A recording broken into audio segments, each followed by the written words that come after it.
mi, sözle mi yazar? O sınıkmış bu könlüme, gözle mi yazar? İlahi yar, seni kaş bu ömrüme yazar.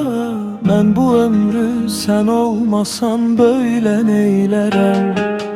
Bilmirəm ki şeir eləmi, sözle mi yazar? O sınıkmış bu könlüme, gözle mi yazar? İlahi kaş seni yar bu ömrüme yazar. Ben bu ömrü senin üçün kurban eylerem. Kurban eylerem, kurban eylerem.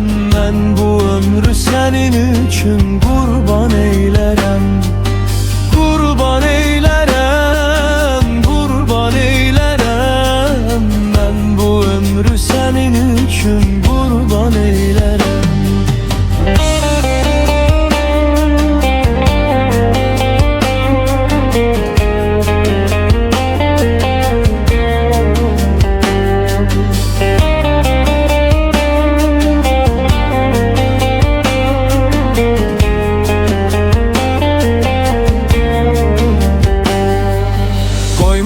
Ki o gözleri yaşları üzer, Gəmin iskil al yanağı qaşları büzer.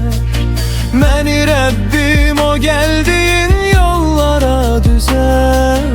Yoxsa sensiz bu yollara üsyan eylərəm.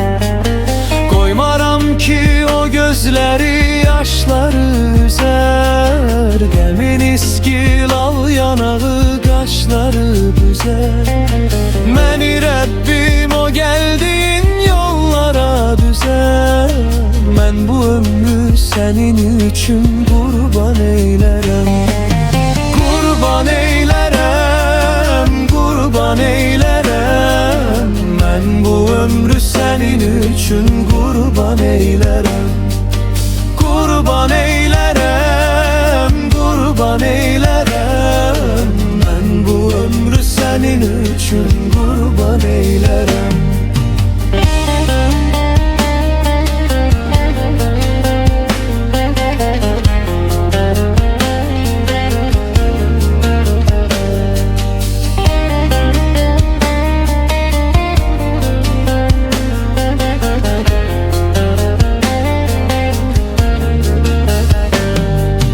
Bilmirəm ki bu yerleri göyleri yazan, o sevinmiş bu kalbime gözle mi yazar?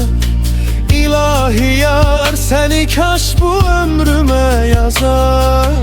Ben bu ömrü senin üçün büryan eylerem. Ben bu ömrü senin